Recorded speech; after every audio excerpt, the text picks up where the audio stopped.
गेल्या काही दिवसांपासून महाराष्ट्रात पावसाचा जोर कमी झालेला दिसून येत आहे।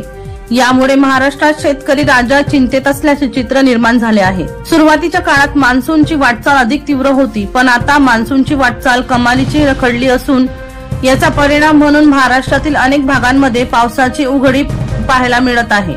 असे असताना काही ठिकाणी मात्र पावसाचा जोर कमी झालेला दिसून येत आहे।